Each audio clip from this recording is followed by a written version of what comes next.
Boa tarde a todos, agradeço a participação. Então, vamos dar início ao nosso webinar Técnicas de ICP voltadas a aplicações desafiadoras, para além da determinação total. Esse é um webinar em parceria com a Analytic ENA. O nosso palestrante será o Rodrigo Moreto, ele é especialista de produtos e aplicações da Analytic ENA para a América Latina, graduado em Química pelo Instituto Federal do Espírito Santo, mestre em Química Analítica e doutor em Ciências pela Unicamp. Ele possui uma larga experiência em técnicas analíticas, instrumentais, especialmente espectrofotométricas e preparo de amostras. Rodrigo, por favor, pode iniciar. Boa tarde a todos. Vou pedir, Sheila, você que tem microfone, que confirme se você me escuta. Assim eu posso prosseguir com a minha apresentação. Sim, estou te ouvindo. Tá. Eu acho que eu também vou então compartilhar minha tela. Eu acho que você está compartilhando a tua. Não mais. Vou pedir também, Sheila, para que você, por favor, confirme se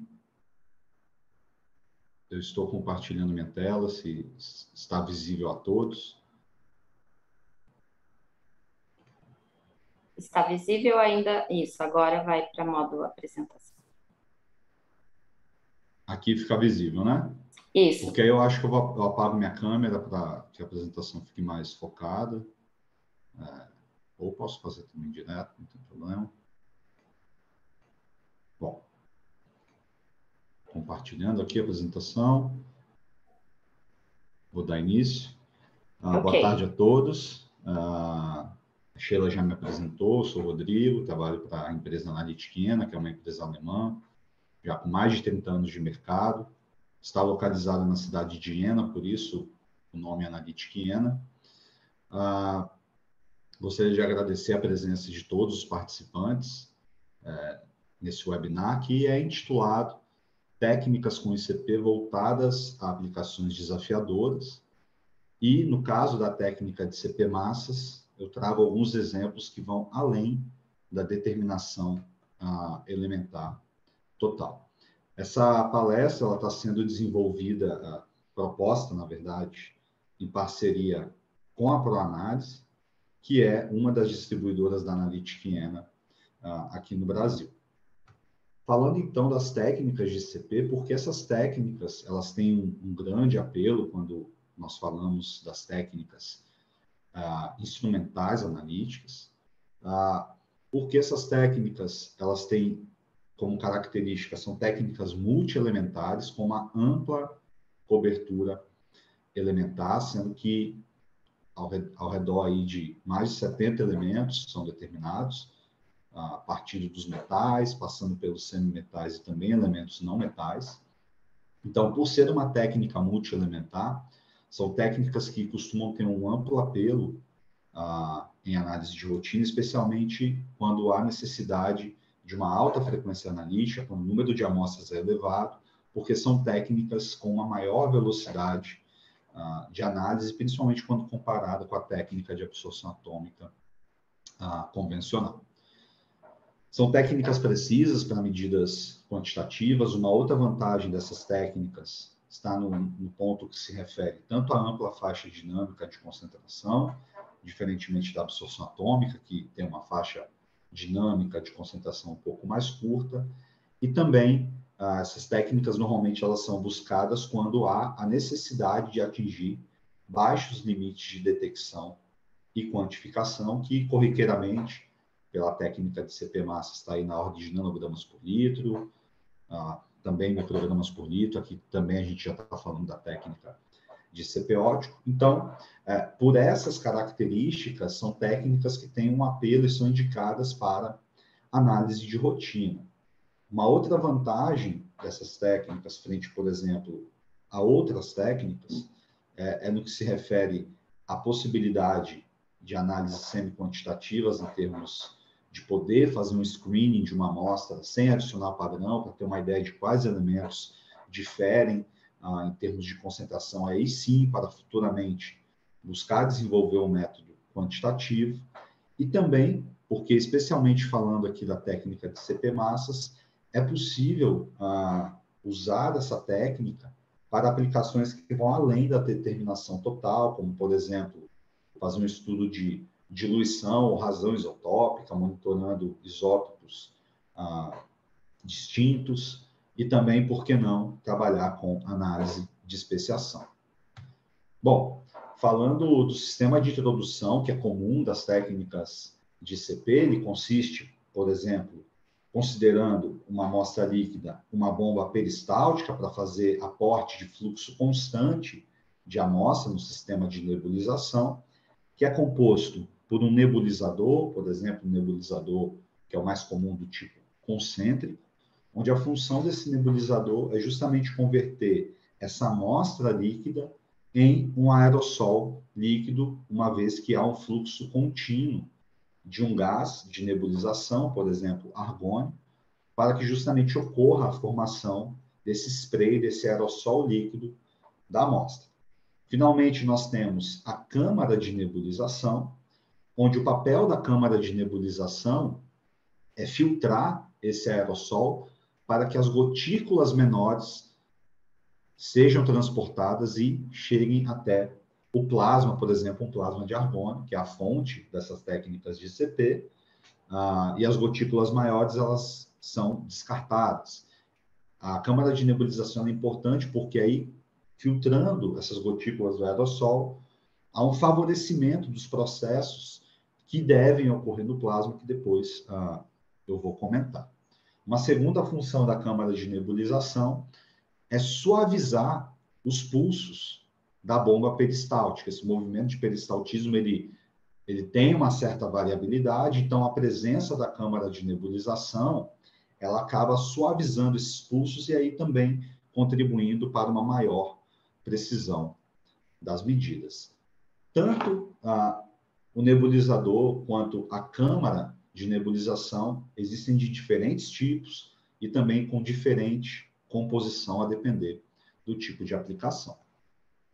Falando primeiro do nebulizador, como eu já comentei, o tipo concêntrico é o mais comum, já comentei da função do nebulizador, mas comentando um pouco mais sobre o nebulizador, idealmente, existe aqui, por exemplo, uma distribuição de tamanho no que se refere ao tamanho das gotículas, onde, idealmente, quanto menor é o tamanho das gotículas, mais rápido e de maneira mais eficiente, alguns processos que vão ocorrer no plasma devido à alta temperatura, dentre eles a dissolvatação e a vaporização, eles vão ocorrer, então, com essa maior eficiência. Então, quanto mais estreito é essa distribuição de tamanho das gotículas, mais eficientes são esses processos, onde, idealmente, gotículas que são maiores do que 10 micrômetros, elas não vão apresentar um sinal virtual, porque a maioria do sinal ele vai ocorrer justamente a partir de gotículas pequenas, aí inferior a 5, 3 micrômetros. Já a câmara de nebulização, como eu comentei também, ela vai remover as gotículas maiores. E, basicamente, nas técnicas de ICP, nós podemos separar as câmaras de nebulização como de dois tipos. As câmaras de nebulização, vou começar pela ciclônica, porque ela é a mais comum, eu diria, nas técnicas de ICP, ainda mais se a gente generalizar técnicas de ICP, ICP óptico e ICP massas, porque, embora o objetivo seja o mesmo, o princípio de filtração dessas gotículas é diferente entre a câmara ciclônica e a câmara do outro tipo, que é a câmara de duplo passo. Na câmara ciclônica, o fenômeno de filtração é por força centrífuga, enquanto que na câmara de duplo passo, esse efeito é um efeito de deposição gravitacional. O que acontece? A vantagem da câmara ciclônica é que, em geral, ela apresenta um menor volume que a câmara de duplo passo. Isso significa, então, uma rápida limpeza e também em uma maior estabilidade com um curto tempo, ou seja, um rápido tempo de estabilização devido ao seu menor volume interno frente à câmara de duplo passo. Então, ela tem um potencial para aumentar um pouco a sensibilidade de uma análise quando do uso dessa câmara. Enquanto que a câmara de duplo passo, ela vai demandar um maior tempo de estabilização, porque ela possui uma maior área de superfície e, portanto, maior volume interno. Só que aí, esse maior tempo de estabilização, ele vem também com o benefício de uma maior qualidade, uma melhor qualidade do aerossol, porque essa filtração, ela tende a ser mais eficiente. Então, normalmente, as câmaras de duplo passo, elas vão apresentar uma maior precisão do que câmaras ciclônicas. E aí, para a técnica de CP massas, já é um pouco mais comum observar câmaras de nebulização do tipo duplo passo. Falando agora das fontes, das técnicas com ICP, que é um plasma de argônio, nesse caso. O plasma ele é considerado o quarto estado físico da matéria, porque ele é um gás parcialmente ionizado. Então, nós temos que o plasma de argônio, ao ser gerado, ele resulta em uma escala de temperatura que vai de 6.000 até 10.000 graus Celsius, sendo que esse fenômeno que ocorre, a geração do plasma, ele é um fenômeno de sucessivas colisões entre elétrons e átomos de argônio, gerando argônio ionizado e mais elétrons. Como um primeiro estágio da formação do plasma, há necessidade de uma formação de uma centelha, para que essa centelha arranque elétrons de átomos de argônio no estado gasoso, e aí a bobina de indução, que está conectada a um gerador de radiofrequência, gera um campo magnético nessa zona da tocha, onde fica alocado o plasma, e esse campo magnético, essa energia, ela é transferida da bobina para o plasma de forma indutiva. Por isso que essas técnicas são consideradas indutivamente acopladas. Então, a transferência por indução de energia da bobina até o plasma é o que vai manter essas reações entre elétrons e novos átomos de argônio para gerar argônio ionizado e elétrons. Então, a gente tem o plasma sendo essa mistura de argônio parcialmente ionizado. A tocha, ela também é um componente fundamental do sistema de plasma, porque é pela tocha que os fluxos de argônio são introduzidos para gerar o plasma, para manter o plasma, e, além disso, a amostra é introduzida por meio do tubo injetor. Então, existem também alguns modelos de tocha, sendo que o modelo mais comumente observado e mais robusto, mais amplamente utilizado, é a tocha do tipo fácil. Uma vez que o aerossol líquido da amostra é introduzido no plasma, devido à alta temperatura do plasma e também devido ao tempo de residência da amostra no plasma, então, distintos processos vão ocorrer. O primeiro deles é o processo de secagem, onde eu tenho uma conversão da amostra líquida, onde ocorre uma dessolvatação. Então, momentaneamente, eu tenho a forma ali dos elementos associados na forma de sal, e rapidamente ocorre o processo de vaporização, onde eu tenho a vaporização, formação de gás, por exemplo, desse sal, dessa molécula agregada.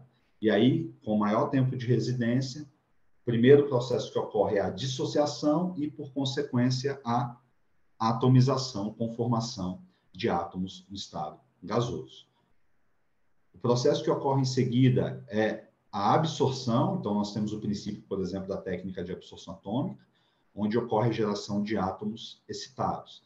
A partir da excitação dos átomos, dois processos irão ocorrer no plasma de argônio, sendo que o processo de ionização, ele é o princípio da técnica de CP massas, enquanto que, se esse átomo excitado ele retorna ao seu estado fundamental, ou até mesmo um íon, ao ser formado, é excitado e retorna ao seu estado fundamental, nós temos como princípio a emissão, que é o princípio usado na técnica de CP ótico. Nós temos ainda uma zona de recombinação do plasma, que é uma zona mais fria, onde pode ocorrer a formação de moléculas, especialmente óxidos, que são problemáticos para as técnicas de CP e devem ser minimizados, porque são espécies interferentes, especialmente para a técnica de CP massas. Falando primeiro da técnica de CP ótico, o sistema de introdução e o sistema de tocha é análogo ao sistema que eu já comentei com vocês, e aqui nessa técnica, o que ocorre, então, o princípio da técnica de CP ótico é o princípio da emissão, e uma vez que ocorre a emissão em diversos comprimentos de ondas, que são característicos para cada elemento, os equipamentos de CP ótico, eles têm uma zona de transferência ótica, e claro, a gente pode observar essa energia emitida a partir de átomos e íons no estado excitado numa vista axial ou numa vista radial, mas claro, o detector de um equipamento de CP ótico ele não é seletivo, então é papel do banco ótico, que é composto por espelhos, monocromadores, fazer a seleção de onda, de comprimentos de onda ou de faixas de comprimento de onda para a posterior detecção. E aí, como resposta de detecção pela técnica de CP ótico, nós temos uma determinada intensidade de detecção versus comprimento de onda em nanômetros, onde idealmente esses equipamentos vão usar detectores do tipo CCD, não é detectado apenas a linha de emissão do analito, mas também as vizinhanças espectrais da linha de emissão, assim como alguns pixels são usados para fazer a correção simultânea do sinal de fundo. Falando do banco ótico de equipamentos de CP ótico, eu gostaria de destacar o banco ótico do nosso modelo de CP ótico, da Analytic Enna, que é denominado PlasmaQuant 9100.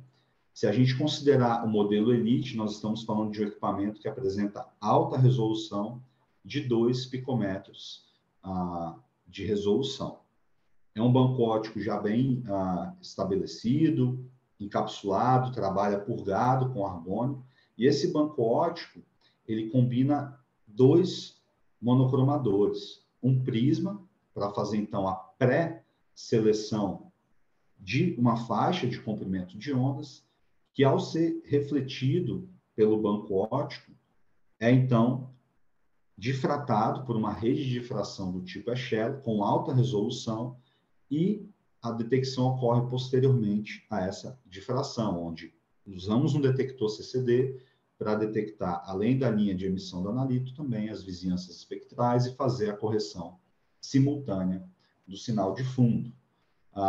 Como qualquer equipamento da Analytic Enna, aqui para o nosso CP ótico, também temos como garantia de fábrica de 10 anos em qualquer componente do banco ótico, que dá uma segurança também para os clientes, né, quando dá a aquisição da nossa tecnologia. Falando do sistema de detecção, então, como eu comentei, um detector do tipo CCD, onde, uma vez mais, nós temos a informação da linha de emissão do analito, usamos alguns pixels para fazer a correção do sinal de fundo, fazer ajuste da linha de base, que conta com ajuste automático com a nossa tecnologia. Então, o cliente não precisa, o operador não precisa ficar fazendo ajuste da linha de emissão para a integração do sinal manualmente. Essa ferramenta ABC já faz esse ajuste em toda a janela de detecção, que traz um conforto operacional muito grande, além de uma redução no tempo total do tratamento de dados e, claro, que trabalhando, se for o modelo Elite, com uma alta resolução que permite fugir de algumas interferências ou até mesmo facilita o entendimento de interferências para criar modelos de correção. Então, aí também está uma das vantagens da alta resolução para a técnica de CP ótico. Falando de algumas aplicações com o nosso equipamento de CP ótico, modelo PlasmaQuant 9100, a primeira delas é com relação à determinação de elementos das terras raras em amostras geológicas. existe todo o interesse pela determinação desses elementos, porque diversos materiais de alta tecnologia têm em sua composição minerais que têm em sua presença os elementos, né, das terras raras, e a concentração desses elementos, assim como o nível de pureza, a depender do material, vai ter um papel decisivo quando da aplicação daquela matéria-prima na fabricação de cada um desses materiais ou desses dispositivos. Então, existe um interesse muito grande em toda a cadeia dos elementos das terras raras, desde a exploração para o uso dessa matéria-prima, o uso dos óxidos para obtenção, ao final, do metal, desse elemento das terras raras em alta pureza. Então, nós temos que técnicas de raio-x usualmente são mais usadas na matéria-prima, especialmente porque aí se espera que a concentração desses elementos das terras raras seja maior. Nós temos a técnica de CP-massas, que é bastante indicada para monitorar impurezas nesses materiais que são de alta pureza, porque a técnica de CP-massas vai atingir baixos limites de detecção, mas para alguns campos de aplicação, especialmente para os óxidos, que tem uma relação intermediária em termos de concentração dos elementos das terras raras e também uma carga de matriz mais elevada que o material de alta pureza, onde essa combinação de fatores, em tese, pode ser difícil para a técnica de CP-massas devido ao alto teor de carga de matriz, assim como por conta de detectabilidade, ou até mesmo frequência analítica aqui, que já há uma demanda maior, difícil para as técnicas de raio-x. E aí, a gente tem que a técnica de CP óptico, ela pode ser considerada para esse tipo de aplicação também. Claro que para as outras ela também pode. Só que existe um problema para os elementos das terras raras, quando a gente considera a técnica de CP óptico, que são esperados espectros com muitas linhas na região dos elementos das terras raras. Então, isso demanda uma resolução espectral, e aí, por isso, equipamentos de alta resolução eles vão poder ser usados com uma performance superior para esse tipo de aplicação. Normalmente, nesse nível, há um requerimento para limite de detecção baixos, porque as concentrações dos elementos das terras raras, nesse caso, são inferiores, e também uma certa estabilidade de plasma, porque ainda a gente vai ter uma matriz residual aqui bem considerável e que também vai ter um impacto na interferência espectral. Então, por isso que a resolução pode ser usada como um benefício para esse tipo de aplicação. Então, a gente tem que a técnica de CP óptico, sim, ela pode ser usada para buscar essa velocidade de análise também com uma certa sensibilidade para esse tipo de aplicação. Falando da aplicação em si, então, foram consideradas amostras minerais, nesse caso granito e arenito. O preparo da amostra foi realizado por fusão alcalina, onde o conteúdo da matriz resultante é elevado de 12 gramas por litro, porque o preparo foi realizado usando peróxido de sódio, depois foi retomado em ácido. Como eu comentei, há uma necessidade de faixa de calibração partindo de baixo ppb, para conseguir cobrir bastante essa aplicação, essa demanda de aplicação em elementos das terras raras. E, claro, nesse caso, usando a fusão alcalina, não há necessidade de usar kits inertes, mas também é possível preparar amostras minerais usando, por exemplo, ácido fluorídrico. Não foi o caso dessa aplicação, e nesse caso, a gente também conta com um sistema de introdução que é inerte, tá? Tanto o nebulizador quanto a câmara de nebulização feitos em PFA, e também as partes da tocha feitas de material inerte. Então, aqui está a faixa de calibração dos diferentes elementos das terras raras. E aí, como se tratando de uma matriz resultante elevada de 12 gramas por litro, há necessidade de ter uma robustez do plasma, o que é garantido pela nossa tecnologia, porque o plasma quântico 9100 ele possui um gerador de alta frequência, trabalha com 40 MHz de frequência, isso significa 40 milhões de colisões por segundo no plasma. Nosso equipamento ele apresenta o mais amplo, uma maior faixa de trabalho em termos de potência de radiofrequência, indo desde 700 até 1.700 watts. Então, com essa ampla faixa de potência, a gente consegue encontrar condições ótimas de plasma para todos os elementos e todas as matrizes. A alta frequência ela também vem com o benefício de um curto tempo de aquecimento e estabilização do plasma, que é alcançado com 15 minutos, e aí a gente já possui essa estabilidade a longo prazo. E uma última característica do nosso sistema de plasma é que a nossa bobina ela conta com 4 voltas e não somente 3. Com isso, a gente aumenta a faixa analítica do plasma, resultando do nosso equipamento que possui a maior sensibilidade do mercado. Voltando agora para os resultados dessa aplicação. Então, aqui estão os distintos elementos das terras raras. Foi considerada aqui apenas a vista axial, porque há esse requerimento de trabalhar com alta sensibilidade devido à concentração. Vocês podem ver que a ferramenta ABC foi usada para praticamente todos os elementos, com exceção do samário. Então, é uma ferramenta que funciona muito bem para fazer a correção da linha de base. E também eu destaco aqui os benefícios da alta resolução, onde as linhas intensas aqui de alguns dos elementos das terras raras, elas estão livres de interferência, sendo, então, podendo ser usadas para fins analíticos. Então, a gente não tem um comprometimento da performance analítica, tendo que escolher uma linha secundária para fugir da interferência e acabar comprometendo a sensibilidade e a performance em termos de detectabilidade. Em termos de resultado, como eu destaco aqui, no primeiro momento, os valores medidos com o nosso equipamento estão muito próximos dos valores presentes na carta de certificação para ambos os materiais de referência, tanto o granito quanto o arenito, demonstrando, assim, a exatidão das medidas.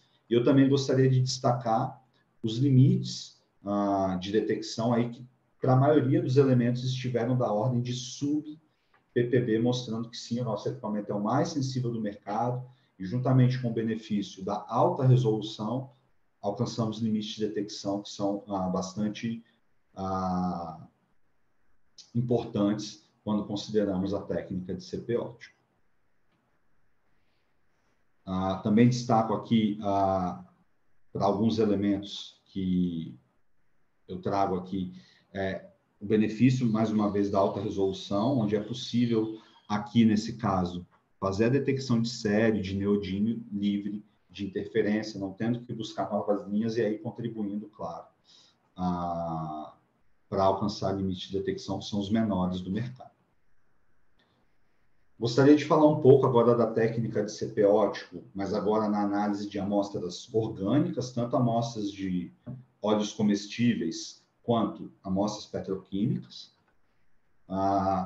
sendo que eu gostaria de começar pelos desafios que envolvem a análise de amostras orgânicas, no que se refere principalmente à introdução direta de uma matriz orgânica no plasma. Se alguns cuidados não são tomados, esse tipo de situação pode acontecer, que é o entupimento do tubo injetor e depósito na tocha da amostra. Então, isso pode gerar até o derretimento da tocha. Então, alguns ajustes são necessários, além da robustez do plasma, para conseguir trabalhar com amostras orgânicas de maneira robusta e em rotina pela técnica de CP óptico. Então, se isso aqui ocorre, né, além de possíveis danos devido à deposição de carbono na tocha, você pode até acabar danificando a tocha, mas seguramente você vai apagar o plasma. Além de uma questão de ter que lidar com esse tipo de amostra devido à natureza da matriz, Um outro problema que pode surgir de cunho analítico é devido às interferências espectrais que vão ocorrer, ou que podem ocorrer, devido à presença das espécies diferentes aqui de carbono no espectro quando da detecção pela técnica de CP óptico. Então, quando a gente pensa nesse tipo de amostra orgânica, basicamente nós temos dois caminhos a tomar.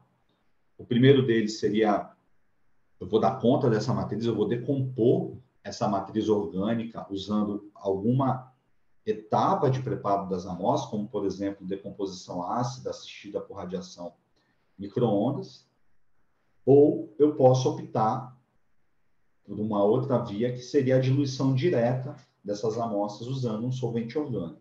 Cada uma dessas estratégias, elas vão ter vantagens e desvantagens, e quando da análise dessas amostras, a gente tem que tentar conhecer as vantagens e desvantagens para tentar contornar os possíveis problemas. Quando a gente fala da decomposição assistida por radiação micro-ondas, como vantagens está, claro, a remoção da matriz orgânica via decomposição da matriz. Só que, de limitações, nós temos que se trata de uma etapa adicional no preparo da amostra, então também uma etapa adicional no que se refere ao tempo do preparo de amostra, porque além da adição dos reagentes, existe um tempo para que o procedimento de decomposição ocorra e também mais um tempo para resfriar os frascos. Devido a trabalhar com sistemas fechados, porque em muitos casos as amostras petroquímicas são voláteis, ou alguns analitos são voláteis, há o requerimento de trabalhar com sistemas em vasos fechados, então tem que cuidar com a quantidade de amostra adicionada, porque devido à alta carga de carbono, pode ocorrer uma sobrepressão e explosão do frasco, até mesmo da tampa do micro-ondas, então também pode ter uma questão envolvida aí com danos e também com risco à segurança do operador. Uma vez que a quantidade de amostra é reduzida e a quantidade de ácido é considerável para tentar decompor essa amostra orgânica, acaba que há um requerimento de elevada diluição da amostra, então você tem que trabalhar com técnicas analíticas que consigam detectar, por exemplo, em nível de ppb ou baixo ppb, e esse risco de explosão que eu já comentei. Por outro lado, quando a gente trabalha com a questão da diluição do solvente orgânico, nós temos como limitação que a gente não decompôs a matriz, ou seja, a matriz orgânica continua ali, a gente está diluindo em solvente orgânico, e como a gente está fazendo uma diluição em solvente orgânico, a gente também necessita buscar um método de calibração com o solvente orgânico. Então, existe todo um trabalho aqui no que se refere à compatibilização entre a matriz da amostra e esse padrão de calibração. Mas o benefício dessa estratégia seria a baixa diluição da amostra e também um menor número de etapas para o preparo. E é claro que aqui também, por se tratar da introdução direta de uma amostra orgânica ou um solvente orgânico, nós temos que ter um equipamento que possua um sistema de plasma robusto, assim como é o sistema de plasma do PlasmaQuant 9100, devido ao gerador de alta frequência, como eu já comentei, é possível fazer a introdução de amostras orgânicas de forma direta e o plasma segue robusto trabalhando. E o mesmo se aplica, por exemplo, a amostras com alto teor salino. Então, é um plasma extremamente indicado para trabalhar com amostras difíceis. É claro que ninguém vai trabalhar nessas condições, uma diluição é sempre bem-vinda, até para reduzir a quantidade de intervenções necessárias para limpar o cone da interface, para limpar a tocha, mas isso é só para provar que, de fato, o plasma do nosso equipamento é o mais robusto do mercado. Além da robustez do plasma, trabalhando com amostras orgânicas, é possível fazer alguns ajustes ou algumas modificações do sistema de introdução de amostras, justamente para buscar reduzir a carga da matriz no plasma. A primeira delas, por exemplo, é usar uma câmara de nebulização que tem esse tubo interno aqui para reduzir e para filtrar ainda mais o aerossol da amostra. Também podemos reduzir, alterar o tubo injetor da tocha. Por exemplo, normalmente com a técnica de CP óptico, trabalha-se com um tubo injetor de 2 milímetros. Nesse caso, a gente pode substituir por um tubo interno de 1 milímetro. E aí, essa é uma vantagem do nosso sistema de tocha, que a nossa tocha ela é desmontável. Então, você pode personalizar em certa medida, até para buscar ter um desempenho mais adequado. Também pode-se reduzir a velocidade de bombeio da amostra, para reduzir a carga de matriz, o aporte de amostra no sistema. E também usar um nebulizador que trabalha com o fluxo de nebulização reduzido, sempre buscando a redução da carga de matriz. Pode existir uma preocupação se a redução da carga de matriz vai reduzir os limites de detecção, mas, na verdade, o que acontece é que, por mais que você reduza a carga de matriz, a redução na sensibilidade ela não é acompanhada na mesma taxa, porque o plasma ele fica, digamos, de certa forma, mais livre para dar conta de excitar ou ionizar os elementos presentes na amostra. E não é consumida a energia dele com a matriz. Uma outra estratégia, e aí isso é uma característica também do nosso equipamento, quando da ignição do plasma, nós podemos reduzir a altura do tubo injetor, ou seja, a gente pode afastar o tubo injetor do plasma, então isso auxilia bastante para que não ocorra bloqueio ou entupimento do tubo injetor. E, além disso, a gente pode tentar aumentar um pouco o fluxo do gás de nebulização para afastar o plasma do tubo injetor, e aí a gente não tende a observar entupimentos no tubo injetor da tocha. Falando, então, da aplicação, primeiro para óleos comestíveis, eles são essenciais em uma dieta, devido a inúmeros benefícios. Ele é um produto bastante considerado, claro, para fins alimentícios, então está presente na indústria alimentícia, mas também em produtos cosméticos. Então, é necessário um controle de qualidade em toda a cadeia dos óleos comestíveis, seja para fins alimentícios ou cosméticos. Então, em toda a cadeia, desde a extração até o produto final e passando pelo processamento.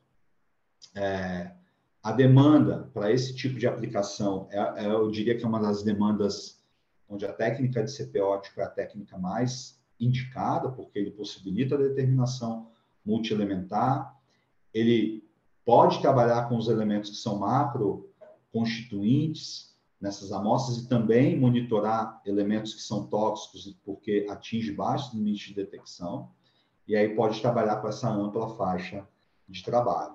Existem diversas normas, inclusive normas ISO, onde a técnica de CP óptico justamente é usada para esse tipo de aplicação, e também usando aqui como estratégia a diluição direta das amostras com solventes distintos, por exemplo, de baixa viscosidade. Então, claro que, como eu já comentei com vocês, por ter os problemas de interferência com as espécies de carbono, se tratar de uma matriz orgânica, um equipamento que apresenta um plasma robusto, tem uma ótica de alta resolução, ele vai poder atingir uma performance superior para esse tipo de aplicação. Falando do preparo das amostras, elas foram aquecidas a 60 graus, homogeneizadas, e diferentes solventes foram considerados para a diluição dessas amostras, sendo que o chileno foi o mais indicado, onde conseguiu uma melhor compatibilização entre os padrões de calibração e a diluição das amostras. Foram utilizados padrões elementares em meio oleoso, foi usado um óleo branco para fazer ajuste de viscosidade, mais o diluente. Então, todos esses elementos foram determinados a partir da nossa estratégia, onde, nesse caso, não foi... A gente optou por dois caminhos, um deles reduzindo a altura do tubo injetor e aumentando o fluxo de gás auxiliar para que não ocorra a deposição de carbono no tubo injetor, mas também adicionando oxigênio como uma segunda estratégia, porque aí o oxigênio ele vai consumir o carbono residual e aí a gente não vai ter esse problema de entupimento. Como resultado, eu começo destacando aqui os limites de detecção do método, onde com o nosso equipamento já na amostra, considerando o fator de diluição, limite de detecção do método da ordem de baixo ppb, foram obtidos para todos os elementos, mostrando de fato que o nosso equipamento vai atingir os melhores limites de detecção do mercado em termos de CP ótico. Foi feito um teste de estabilidade durante 8 horas, onde os valores de recuperação aí ficaram nessa faixa, demonstrando a estabilidade do nosso equipamento em termos de operação e também com alta precisão.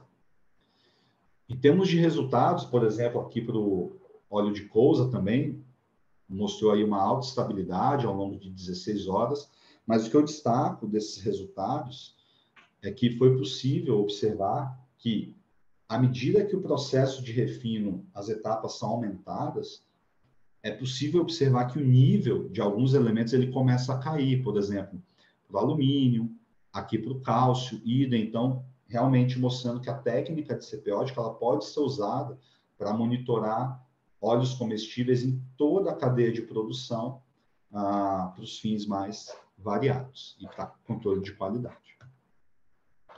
Uma outra aplicação de amostra orgânica seria para amostras de nafta, que tem uma importância muito grande no setor petroquímico. A nafta é considerada a fração leve do petróleo, um derivado do petróleo. É usada na formulação da gasolina, porque tem uma certa similaridade com a gasolina, e ela, principalmente na indústria petroquímica, ela é usada na produção de polímeros em geral. Então, a demanda técnica para análise de nafta são de técnicas de CP. A técnica de CP ótico é a mais indicada, mas, por vezes, a técnica de CP massas ela é considerada para alguns elementos, por exemplo, arsênio, onde se requer baixos limites de quantificação.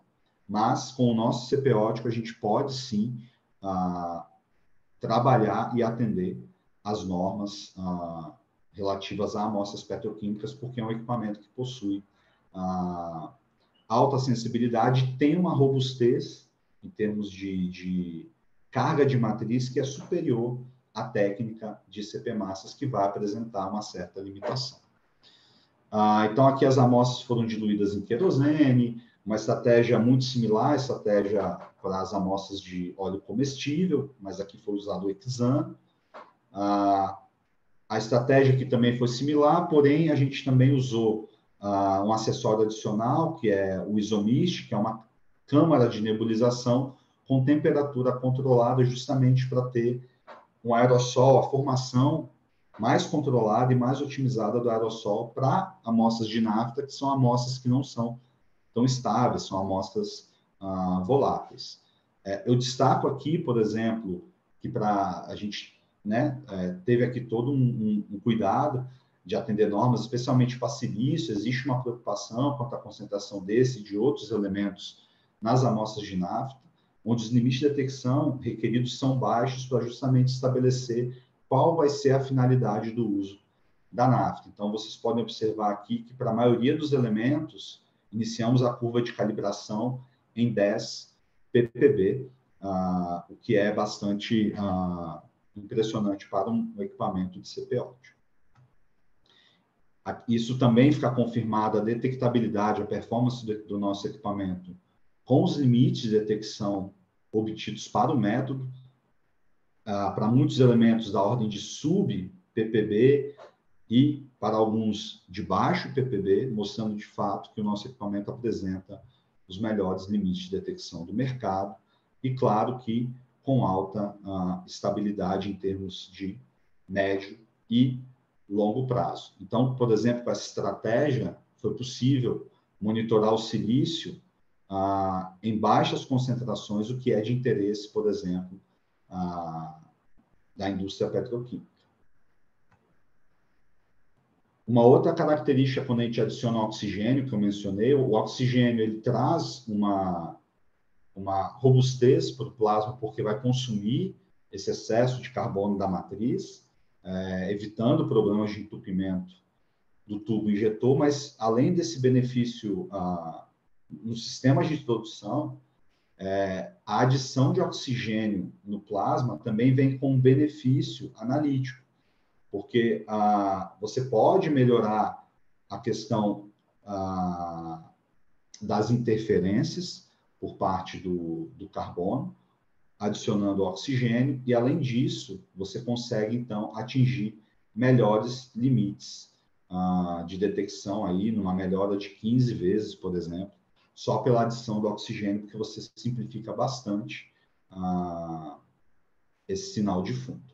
Também é uma possibilidade.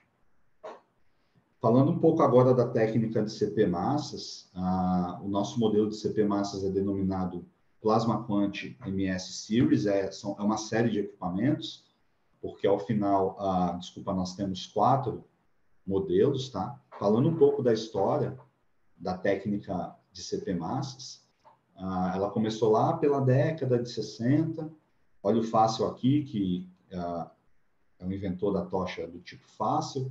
Começaram trabalhos com a técnica de CP, na época, CP-AES, e aí foi onde começou a se desenvolver a técnica depois do CP-AES, a técnica de CP massas. Então, houve todo um desenvolvimento, mas a técnica, de fato, ela foi estabelecida na década de 80, onde o professor Sam Hook, na época aluno de doutorado do Welmer Fácil, eles desenvolveram com sucesso essa conexão da fonte ICP com um espectrômetro de massas. E aí, em 83, é lançado o primeiro equipamento de CP massas no mercado.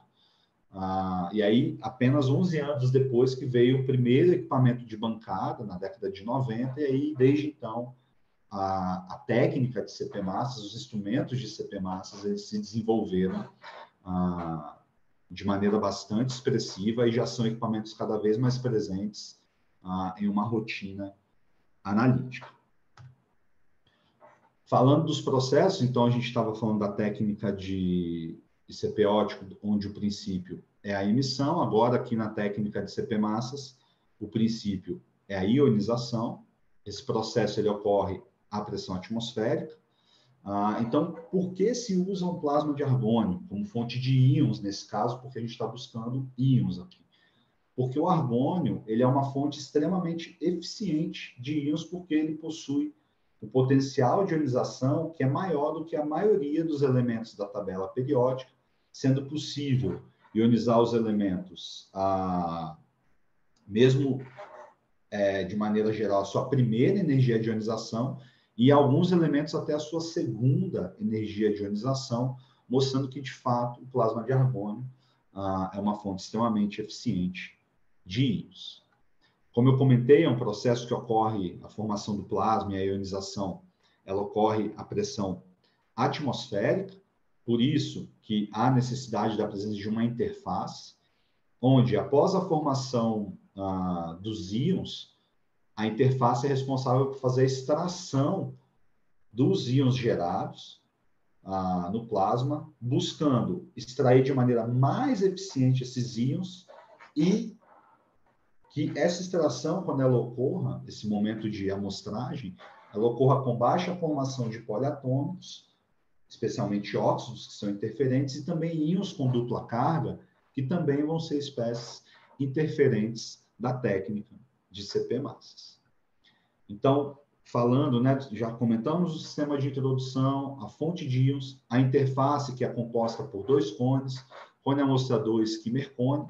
Aqui já é uma região de pré-vácuo, porque o espectrômetro de massas ele trabalha sob alto vácuo, então nós temos pressão atmosférica, alto vácuo, e a gente tem uma região de interface aqui, que trabalha sobre pré-vácuo, que é onde está a interface responsável por fazer a extração desses íons. Uma vez extraído, os íons são transmitidos ao longo do espectrômetro de massas por meio da ótica iônica. É necessário um sistema de gerenciamento de interferências.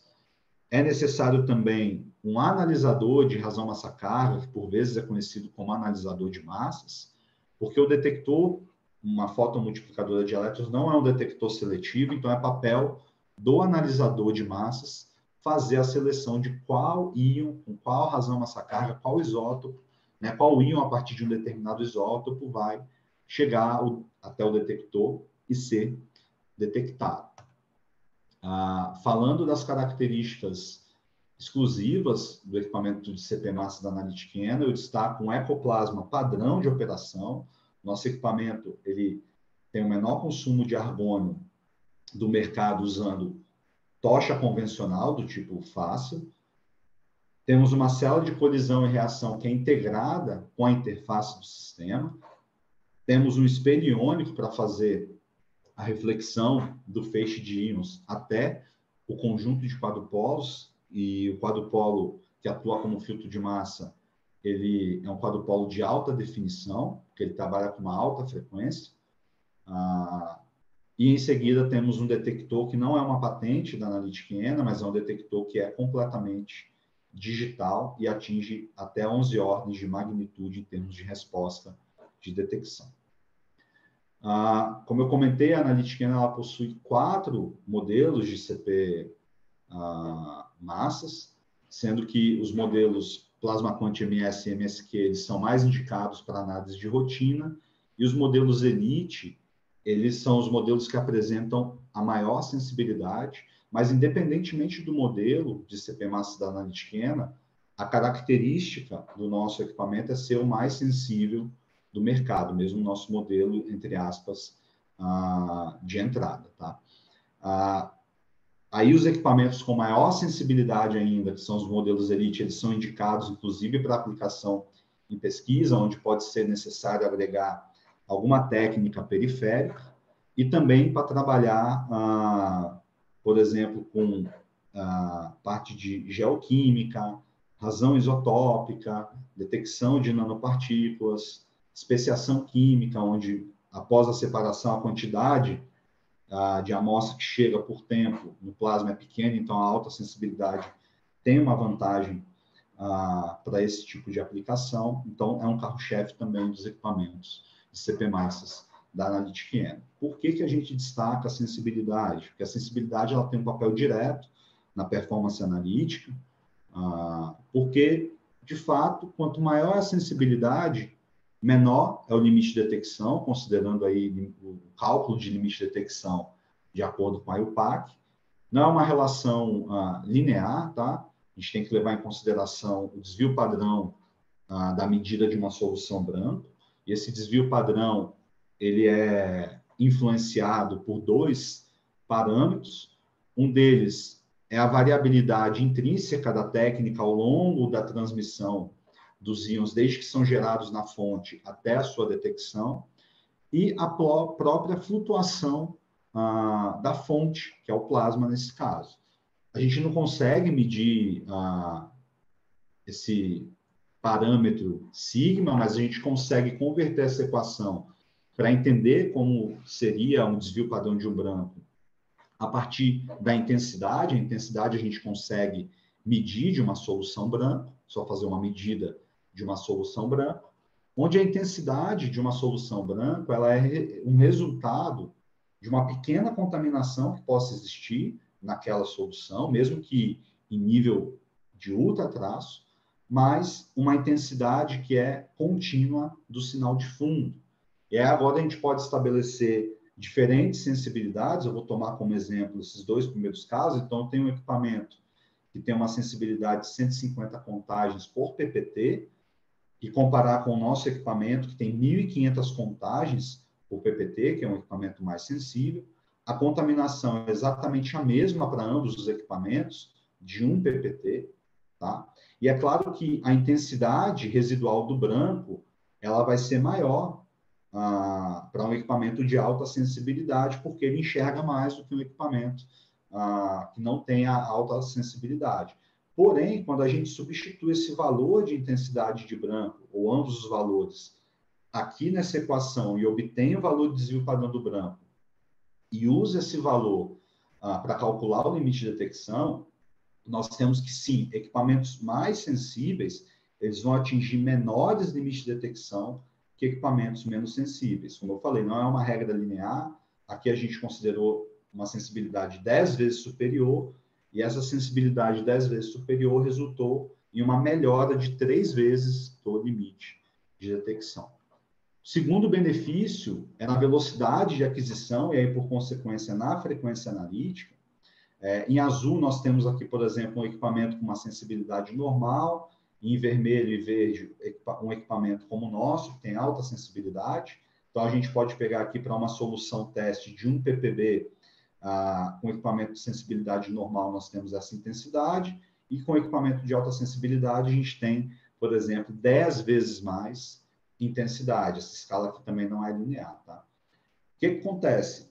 Quando você tem maior sensibilidade, você pode tentar abrir mão de algum dos parâmetros de aquisição da técnica de CP-Mass, por exemplo, o tempo de residência, ou até mesmo o número de scans, buscando aumentar a velocidade de detecção, ou seja, reduzir o tempo de análise por amostra, sem comprometer a precisão das medidas, o que fica provado aqui com esses resultados de desvio padrão relativo. Então, por exemplo, com o nosso equipamento, a gente consegue aumentar a velocidade em cerca de 5 vezes para possibilitar a análise de mais de 80 amostras por hora, determinando, por exemplo, 23 elementos, sem comprometer a precisão das medidas. Então, o benefício da alta sensibilidade também pode vir com o aumento da precisão ou aumento da velocidade, sem comprometer a precisão.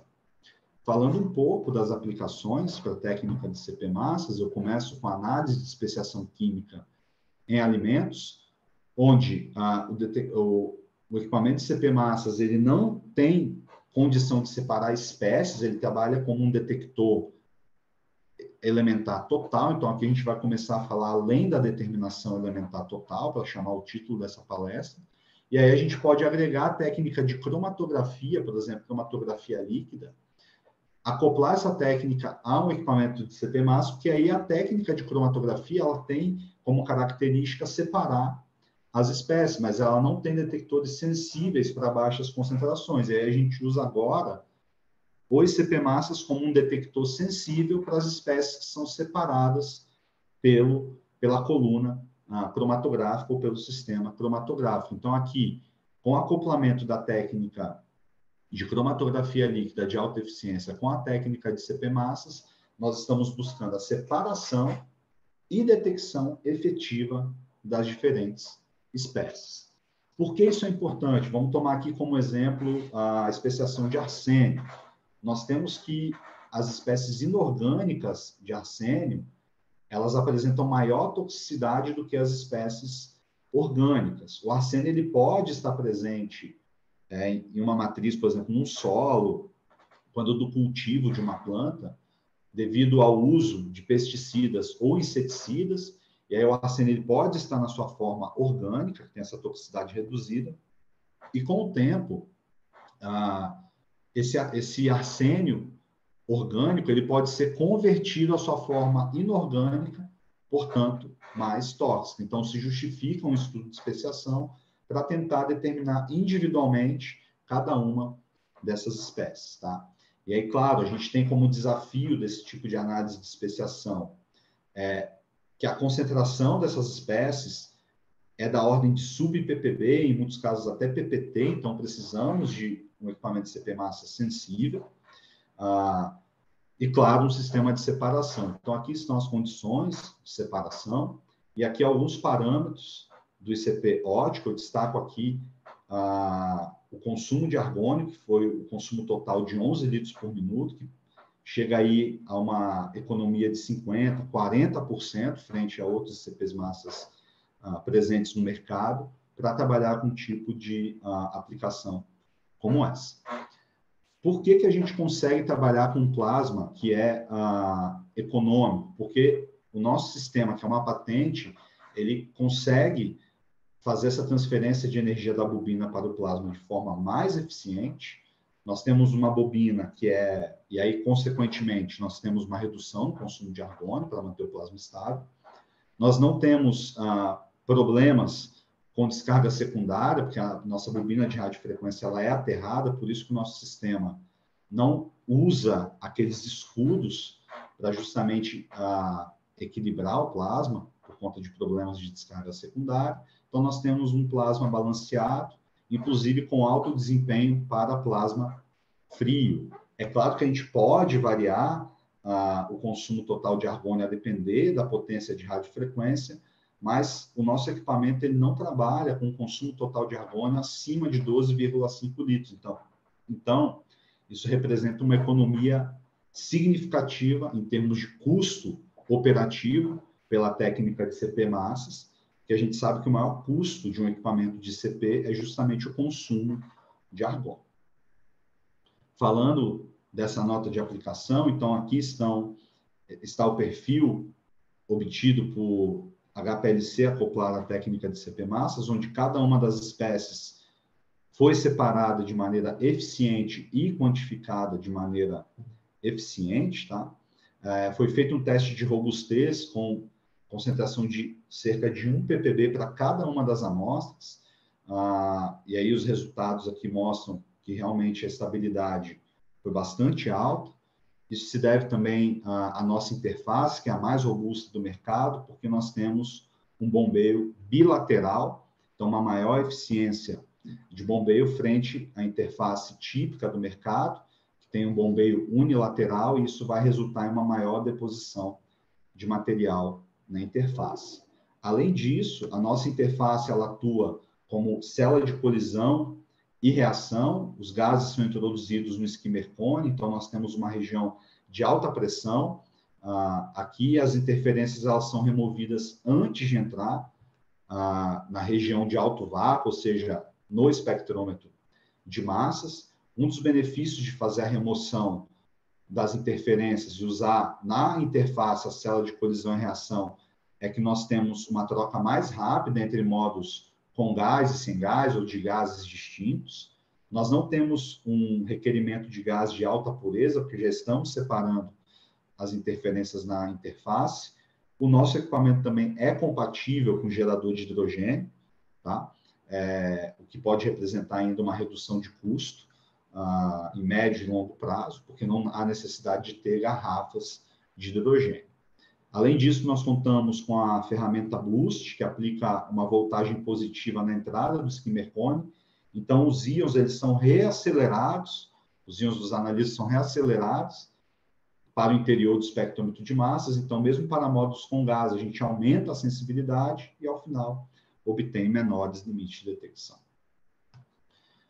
Então, fizemos uma curva de calibração, voltando aqui para a nota de aplicação, começando em 100 ppt até 2,5 ppbs, onde os limites de detecção estão todos da ordem de baixo ppt, cerca de 2 ou 3 ppts para todas as espécies. Foi feito um estudo de balanço de massa, então o aceno total foi determinado pela técnica de CP massas, e em seguida cada uma das espécies foi determinada pela técnica de cromatografia líquida acoplada à técnica de CP massas, fechando o balanço de massa, demonstrando a exatidão e que não houve perdas ao longo do processo de separação. E com a curva de calibração, foi possível determinar individualmente a concentração de cada uma das espécies em sucos de maçã. E aí eu destaco que esse suco 2 ele apresentou as menores concentrações de arsênio, tanto em termos totais quanto em termos das espécies individuais, e isso se deve porque esse é um suco orgânico. Também uma outra aplicação que vai além da determinação total elementar é um estudo de razão isotópica de chumbo, justamente para buscar entender a autenticidade de amostras de charuto. As amostras aqui foram preparadas, foram digeridas, um total de 16 amostras. Aqui eu destaco algumas condições instrumentais, onde, nesse caso aqui, essas razões isotópicas de chumbo foram monitoradas para tentar buscar entender a origem desses charutos, então uma certa pegada forense aqui nessa aplicação. Em termos de resultado, o primeiro que tem que se cuidar são os parâmetros de aquisição, dentre eles o tempo de residência ou dwell time assim como o número de scans por réplica, para justamente tentar obter a maior precisão possível, porque quando a gente faz estudo de razão isotópica, a precisão ela tem que estar lá nas casas decimais, porque a diferença entre a razão isotópica de uma amostra para outra é muito pequena. Então, foi ajustada a sensibilidade, a estabilidade, tanto para o chumbo quanto para o talho, que aqui nesse caso foi usado como um padrão interno para a correção de MES-Bayes, a gente também tomou como referência a técnica mais indicada para a razão isotópica, que é a técnica de multicoletor. Ao final, com o nosso equipamento, a gente conseguiu, nas condições otimizadas, para diferentes razões isotópicas de chumbo, trabalhar com uma precisão com RSD de 0,02%, que é a maior do mercado para equipamentos de CP massas que tem um quadrupolo como analisador de massas. Isso é possível por conta também do nosso espelho refletor de íons, que a gente tem um melhor controle da reflexão e focalização do feixe de íons na entrada do quadrupolo. Nós temos um controle tridimensional do ponto focal, então isso ajuda a melhorar também a precisão, além de poder modular a sensibilidade. Isso é provado com esse experimento de fluorescência laser, onde o perfil de reflexão do feixe iônico a partir do espelho ele é perfeitamente circular, indicando que sim, nós temos um controle tridimensional do ponto focal. Então, com esse espelho, que é uma patente da Analytica Iena, é aí que a gente alcança a maior precisão e também a maior sensibilidade do mercado, devido à presença do espelho. Voltando para a nota de aplicação, o que nós temos aqui é que vários elementos foram determinados nessas amostras de charuto, tá? Eu já destaco que para cádmio e chumbo já é possível ter uma ideia que a concentração desses elementos ela é um pouco maior para aqueles charutos que são de Cuba, mas ainda assim, devido à variação, não é possível inferir apenas com a concentração total desses elementos, que de fato um charuto sem identificação é de uma determinada origem ou não. Por isso que a gente avança para estudos de razão isotópica, porque aí sim, monitorando a razão entre diferentes isótopos de chumbo, nós conseguimos agrupar esses charutos de acordo com a sua origem. Então, por exemplo, charutos cubanos, que têm um grande apelo, podem ser agrupados no seu grupo e diferidos de charutos de outras proveniências devido ao estudo a esses resultados de razão isotópica.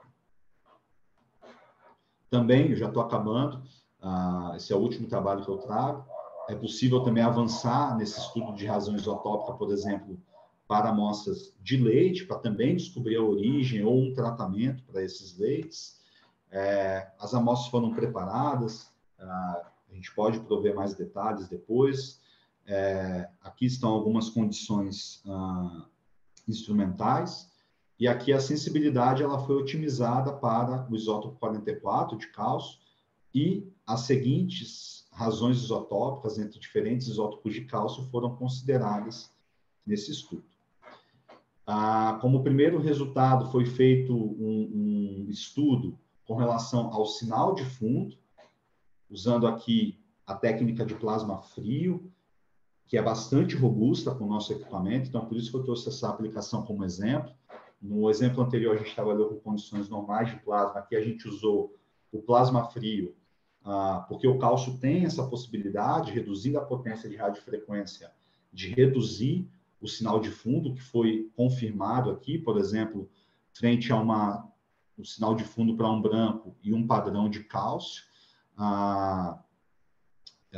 com plasma frio, que a gente consegue reduzir significativamente o sinal de fundo, e além disso também foi feito um estudo e uma correção de MES-Bayes para os diferentes isótopos de cálcio, para justamente buscar medidas com alta precisão na razão isotópica. O que acontece? Em termos de resultado, 15 amostras de leite diferentes foram consideradas.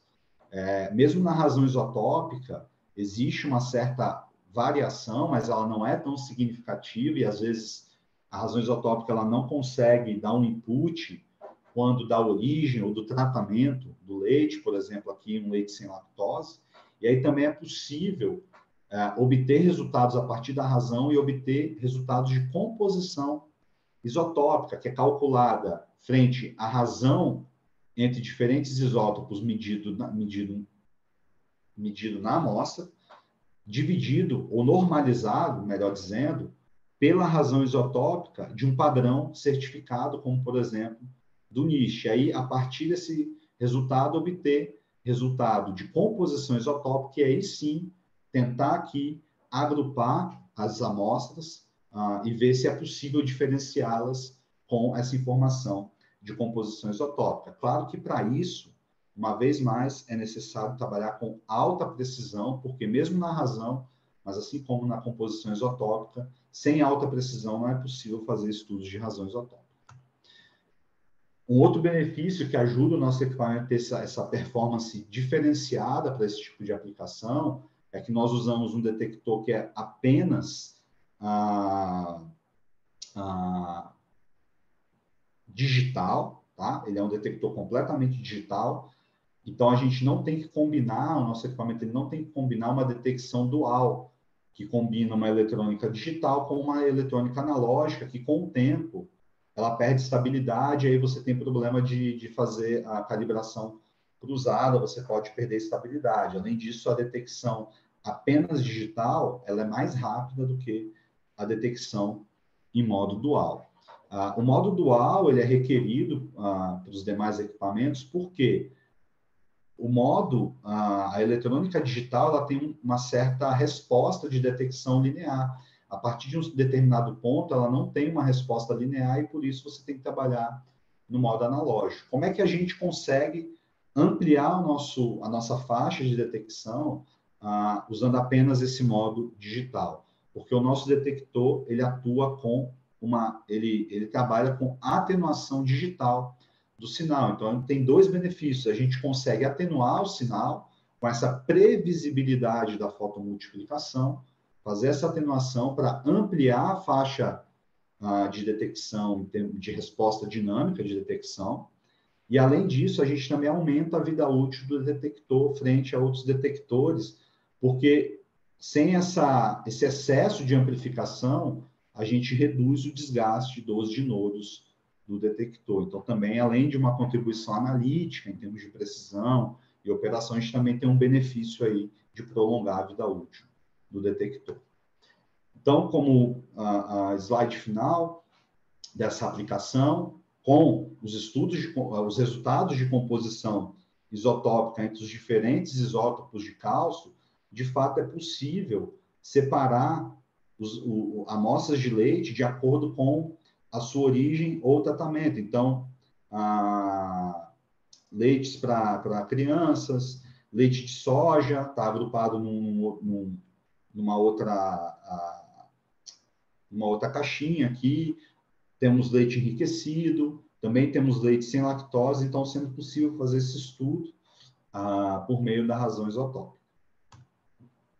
Para terminar, eu gostaria de dizer que a Analyticana ela tem todas as informações que eu trouxe aqui, elas são públicas, e vocês podem obter essas informações a partir do site oficial da Analyticana, essas notas de aplicação, assim como outras notas de aplicação, que vão também para a técnica de CP massas, além da determinação total elementar, e também nós vamos ter o prazer de compartilhá-las com vocês em caso de necessidade. Em caso de informações adicionais, vocês podem buscar contato com a ProAnálise, que é um dos nossos distribuidores aqui no Brasil, ou entrando diretamente em contato conosco, da Analyticana, que vai ser um prazer estabelecer esse contato com vocês. E eu gostaria de agradecer bastante pela atenção de todos, pela participação nesse webinar, e fico agora disponível para perguntas, dúvidas ou curiosidades que vocês tenham dessa apresentação. Muito obrigado. Rodrigo, muito obrigada. Eu não sei se você está tendo acesso agora sim ali às perguntas, tem uma pergunta ali no chat. Então, o Geraldo questionou qual a melhor maneira, a maneira adequada, né, de realizar a limpeza e manutenção da tocha. Tá.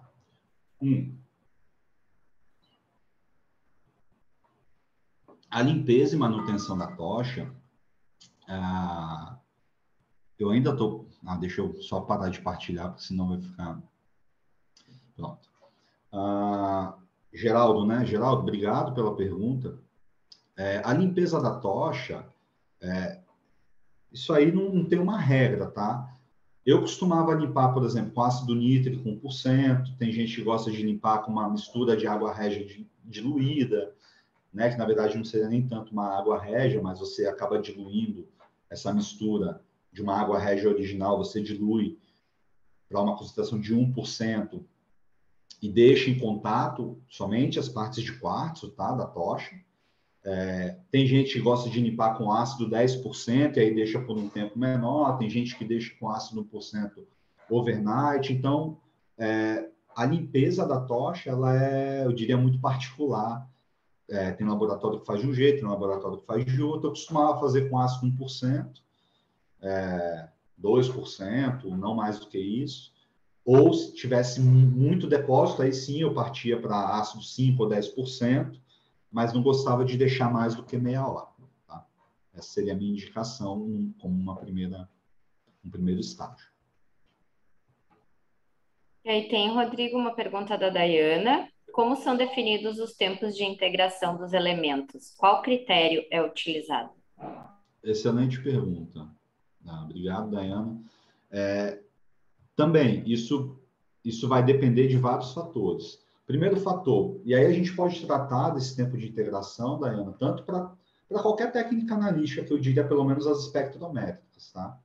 O tempo de integração ele pode ser uma característica de um elemento, ou ele pode ainda ser a característica de algum elemento frente a uma determinada matriz. Então, se a gente pensar, para a água, a maioria dos elementos, a gente não vai ter tanto problema, a gente pode trabalhar com tempo de integração de, por exemplo, ICP ótico de 1 segundo, 3 segundos, estaria ok.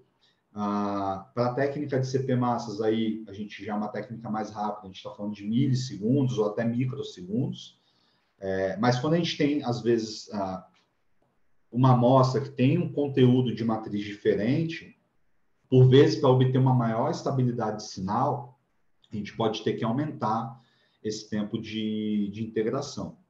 Em alguns casos, para a técnica de CP ótico, além da característica da amostra e do elemento, às vezes também tem uma condição de em qual concentração aquele elemento ele está na solução analisada. Então, por exemplo, você pode às vezes ter um mesmo elemento que, em tese, se você está trabalhando com uma concentração para aquele elemento, que eu diria que é mais tranquila para a técnica analítica eleita, você pode trabalhar com tempo de integração, mas às vezes você já sabe que esse elemento está numa concentração mais baixa, perto do seu limite de quantificação, aí você pode acabar aumentando o tempo de integração para tentar pegar uma medida um pouco mais precisa, um pouco mais estável. Então, você pode tentar jogar com o tempo de integração dessa maneira. Também não existe uma regra, tentativa e erro, tentativa e observar o resultado para você chegar a estabelecer, não, esse tempo de integração está adequado, olha, precisão não está tão ruim, mas será que se eu aumentar um pouco o tempo de integração não melhora isso? E aí você encontrar esse caminho, claro, quanto maior o tempo de integração também, vai ser maior o tempo de aquisição, então tem que considerar esses fatores. Nós temos mais duas perguntas, acredito que ainda dá tempo para essas duas. E o pessoal que não conseguiu ainda fazer a pergunta ou quer fazer posteriormente, pode mandar para os e-mails ali, pode mandar para o meu e-mail ou para o e-mail do Rodrigo, especialista 2, e a gente também responde depois. Então, Rodrigo, se ainda puder responder, a Juliana questionou qual a pureza do argônio utilizado nos equipamentos? Tá, pureza. A pureza depende de qual equipamento a gente está falando. Além de qual equipamento que a gente está falando, depende também de que nível você quer chegar. Então, por exemplo, a gente trabalha com a pureza lá 99,996, isso depende também. Cada fabricante tem o seu próprio requerimento. E em alguns casos, embora você tenha um requerimento de pureza, por exemplo, você também vai ter que, se você não trabalhar com gases de alta pureza, você pode ter um impacto analítico. Obrigada. E a Amanda, então, para a gente finalizar, ela pede para explicar melhor o que seria o sinal de fundo e o que pode aumentar esse sinal. Bom, o sinal de fundo, ele é aquele sinal que ele é característico. Por exemplo, você introduz uma solução branco, por exemplo, e por mais que você não tenha adicionado o teu analito ali, aquela medida, aquele sinal, ele é constante do sistema ou daquilo que você está usando. E claro que se você tiver alguma interferência naquela, por exemplo, eu tratei aqui da redução do sinal de fundo usando plasma frio, né? Por quê? Porque nós temos que o plasma ele é feito de argônio, razão massa carga 40, o sódio, um dos isótopos, está ali no 40, então você tem que, mesmo se você não adicionar sódio não, desculpa, cálcio, se você não adicionar cálcio numa solução, você já vai ter uma contagem residual, um sinal de fundo residual, devido apenas à presença do argônio. Então, isso seria o sinal de fundo. E claro que quando a gente está trabalhando com qualquer técnica analítica, a gente está buscando reduzir o sinal de fundo e aumentar o sinal do analito, para que a gente consiga, no final, atingir melhores limites de detecção. Então, o sinal de fundo, ele é aquilo que está constante e é introduzido no sistema. Em certa medida, ele pode ser em decorrência de vários fatores, incluindo a presença de alguma espécie interferente que está ali ou na tua solução, ou que, enfim, vai contribuir para esse sinal. Obrigada, Rodrigo. Obrigada a todos os participantes. Quem não conseguiu ter a sua pergunta feita aqui, quiser mandar o e-mail para a gente, pode nos acionar ali, outras dúvidas, ou precisando das notas de aplicação. A gente também está com o webinar gravado, então, querendo a gravação, pode nos solicitar por e-mail, a gente envia posteriormente.